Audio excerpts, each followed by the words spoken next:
Hey guys, welcome on our YouTube channel teaching warrior. मेरा नाम है दीपिका और हम लोग करने वाले हैं CDP प्लस EVS के मोस्ट इंपॉर्टेंट MCQs। तो प्लीज़ आप वीडियो को पूरा देखिएगा और साथ ही जो क्वेश्चन आपसे पूछा जाए उसका आंसर ज़रूर कीजिएगा। तो हम शुरुआत करते हैं हमारे पहले क्वेश्चन से। हमारा पहला क्वेश्चन है, निम्नलिखित में से कौन सा भाव प्रेरक का उदाहरण नहीं है। ठीक है, तो भाव प्रेरक उदाहरण नहीं है जुनून। ठीक है, देखिए वेतन तो है, प्रशंसा भी है और पदोन्नति भी है। जो नहीं है वो है जुनून। जुनून कैसा है? ये आंतरिक है। अब देखते हैं नेक्स्ट। जब शिक्षक विद्यालय शिक्षा में विशेष आवश्यकता वाले बच्चों को मार्गदर्शन और परामर्श में व्यस्त रखते हैं तो निम्नलिखित में से कौन सा सही है। तो इनके लिए जो सही है वो है 3, यानी कि शिक्षक के मार्गदर्शन में छात्र अधिगम की क्रिया में सुरक्षित और अधिक व्यस्त महसूस करते हैं। तो इसका सही हो जाएगा 3। अब हम देखते हैं नेक्स्ट।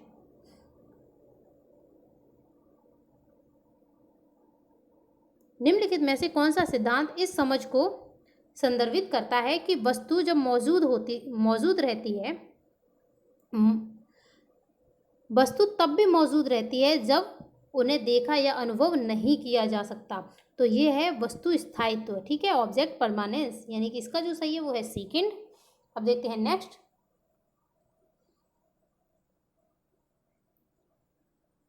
प्रयत्न त्रुटि सिद्धांत के थॉर्नडाइक सिद्धांत ने, ठीक है, प्रयत्न और त्रुटि अधिगम के थॉर्नडाइक सिद्धांत ने डैश के महत्व पर जोर दिया है। तो किस पर जोर दिया है? इन्होंने जोर दिया है प्रेरक पर। ठीक है, यानी कि मोटिवेशन पर। तो इसका जो सही हो जाएगा वो है ए। अब देखते हैं नेक्स्ट।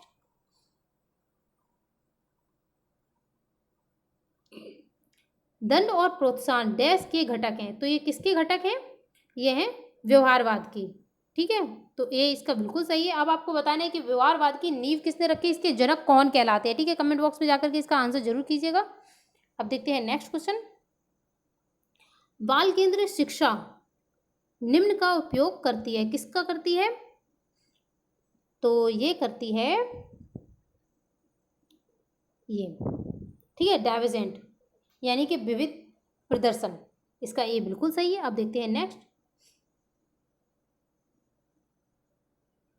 OCD डिनोट, यानी OCD किसको डिनोट करता है, हमें ये बताना है। तो ये इसमें आता है कंपल्सिव डिसऑर्डर। ठीक है, तो इसका हो जाएगा OCD से ऑब्सेसिव कंपल्सिव डिसऑर्डर। ठीक है, इसका दूसरा बिल्कुल सही है। अब देखते हैं नेक्स्ट। समान लिंग मित्रता, ठीक है, जिसे हम कहते हैं समलिंग मित्रता, डैश के दौरान प्रबल रहती है। किसके दौरान प्रबल रहती है? तो यह है प्रारंभिक किशोरावस्था। ठीक है, इसका जो हो जाएगा ए बिल्कुल सही है। अब देखते हैं नेक्स्ट। किसी भी परिस्थिति में समायोजन होने वाले बच्चों के लचीलेपन को डैश के रूप में जाना जाता है। तो ये जाना जाता है ढलनशीलता, यानी कि किसी भी स्थिति में जो ढल जाए वो कैसा होगा? ढलनशीलता। इसमें बात की गई है प्रतिभाशाली बच्चों की पहचान करने के लिए। तो इनका जो IQ होता है वो होता है 140 प्लस। तो इसमें जो सही ऑप्शन है वो है 130 से अधिक। अब देखते हैं नेक्स्ट।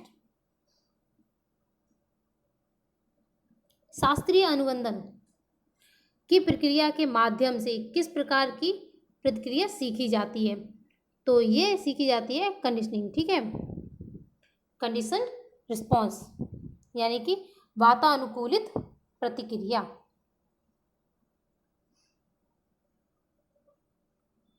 किसी बच्चे की वृद्धि और विकास का अध्ययन का सबसे जो उत्तम तरीका है वो कौन सा है? तो देखिए वृद्धि एवं विकास का करते हैं विकासात्मक विधि से। ठीक है, तो इसका जो सही है वो 2 है। अब बात की जा रही है आवश्यकताओं के पदानुक्रम जो सिद्धांत है वो आखिर किसने दिया है? तो इसके जो प्रतिपादक है वो है मैस्लो। ठीक है, और कितनी आवश्यकताएं बताई हैं? 5 आवश्यकताएं बताई हैं। अगर आपको याद है तो कमेंट बॉक्स में जाकर के बताइए।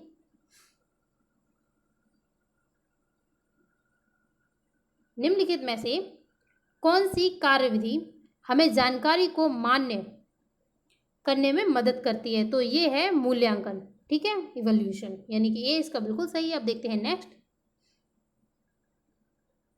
निम्नलिखित में से पारस्परिक सहयोग किस में अधिक पाया जाता है, तो ये पाया जाता है टीम में, ठीक है, यानी कि सेकेंड इसका बिल्कुल सही है। अब हम देखते हैं हमारे ईवीएस के क्वेश्चन। तो हमारा ईवीएस का पहला क्वेश्चन है, निम्नलिखित में से कौन सा कथन आकलन प्रक्रिया के बारे में सबसे कम उपयुक्त है, ठीक है, इसमें बताना है जो सबसे कम प्रयुक्त हो, तो सबसे कम है दूसरा, यानी कि बच्चों को निजी विवरण और व्यक्तिक पृष्ठपोषण देना वांछनीय अभ्यास है, ये गलत है, तो इसका जो हो जाएगा सेकंड बिल्कुल सही है, ठीक है। अब हम देखते हैं नेक्स्ट।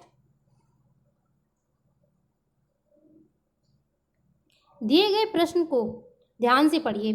क्या आपके अपने घर या स्कूल के आसपास जानवर देखे हैं? इसमें बोला जा रहा है बच्चों से कि क्या आपने अपने घर के आसपास, स्कूल के आसपास कोई जानवर देखे हैं? जिनके छोटे बच्चे हैं, ठीक है, अपनी नोटबुक में उनके नाम लिखिए।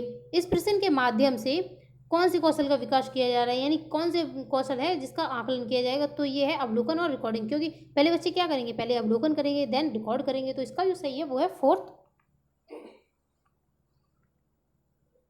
अब है पर्यावरण अध्ययन की अंतः विषय प्रकृति पर्यावरणीय मुद्दों को द्वारा संबोधित करती है, यहाँ पे आएगा किसके द्वारा संबोधित करती है, ठीक है, तो ये करती है विज्ञान, सामाजिक विज्ञान और पर्यावरण शिक्षा की विषय वस्तु की पद्धति के प्रयोग में, यानी इसका जो सही है वो है फोर्थ। फिर नेक्स्ट है, कक्षा 5 के शिक्षक एक सवाल देते हैं, पेड़ के 5 लाभ लिखिए, यानी कि पेड़ों के हमें कुल 5 लाभ बताइए। जब कक्षा के शिक्षक निम्न सवाल देते हैं तो क्या होगा अगर धरती पर कोई पेड़ नहीं हो, तो हमें बताना है इन सवालों की प्रकृति। तो देखिए पहले में दिया है कि 5 प्रकार लिखने हैं, तो ये तो हो गया अभिसारी, और दूसरे में बोला है अगर धरती पर पेड़ ही ना हो तो क्या होगा, तो ये हो गया कैसा, अपसारी। तो हमें देखना है पहले वाला अभिसारी कहाँ दिया है, यानी कि बंद अभिसारी, और दूसरा है मुक्त अपसारी, यानी कि दूसरा इसका बिल्कुल सही है। अब देखते हैं नेक्स्ट।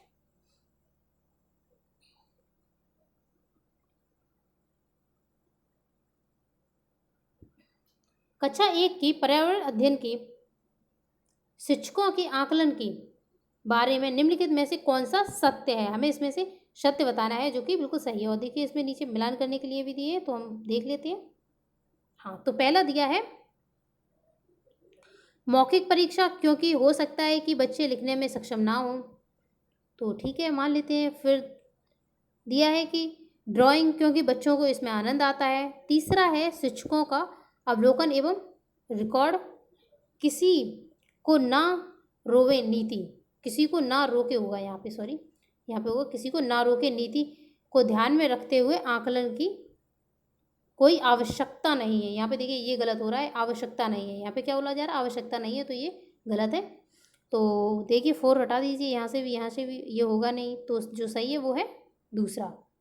अब देखते हैं नेक्स्ट।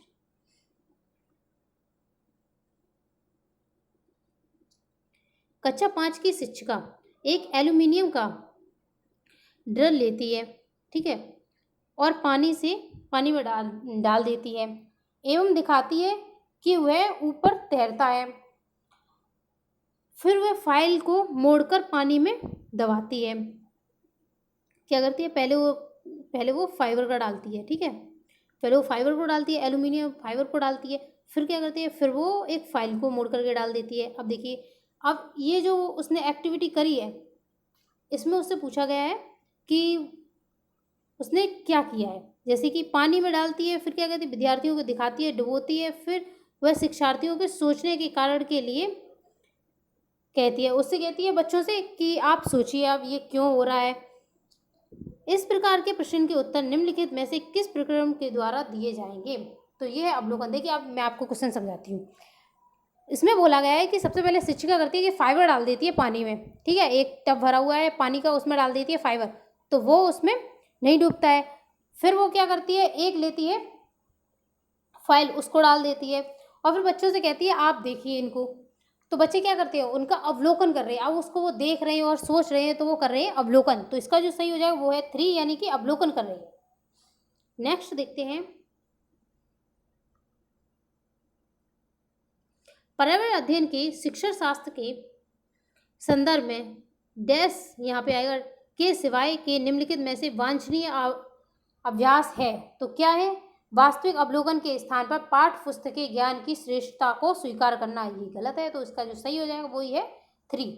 अब देखते हैं नेक्स्ट। महेश कक्षा 4 के शिक्षक हैं। वे वृक्ष संरक्षण की अवधारणा पर विद्यार्थियों को संवेदनशील बनाने के लिए योजना बनाते हैं। निम्नलिखित में से कौन सी योजना सबसे सही रहेगी?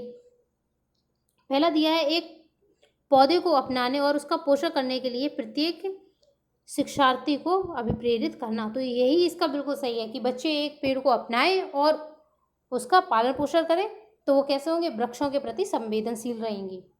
तो ये इसका बिल्कुल सही है। अब देखते हैं नेक्स्ट। पर्यावरण अध्ययन में बच्चे शिल्पकला और चित्रकला को समूह में सीखना विशेष रूप से पसंद करते हैं, क्योंकि क्यों करेंगे पसंद? ऑप्शन भी नीचे दिए हैं मिलाने के लिए, तो देख लेते हैं हम। तो पहला दिया है सहपाठी अधिगम को बढ़ावा देगा, बिल्कुल सही है। सामाजिक को, ये भी अच्छा है। सृजनात्मकता को, ये भी सही है। फिर दिया है अनुशासन को, तो अनुशासन की बात तो हम करते नहीं है, तो ए बी सी इसके बिल्कुल सही है, यानी कि तीसरा इसका बिल्कुल सही है। अब देखते हैं नेक्स्ट। प्रयोग करना आकलन का संकेत है। ये किसका संकेत है? ये है हस्तक्षेप गतिविधि का, यानी कि 4th इसका बिल्कुल सही है। अगर ये वीडियो आपको पसंद आई है तो प्लीज़ आप लाइक कीजिए, शेयर कीजिए, सब्सक्राइब कीजिए। Thank you for watching. जय हिंद।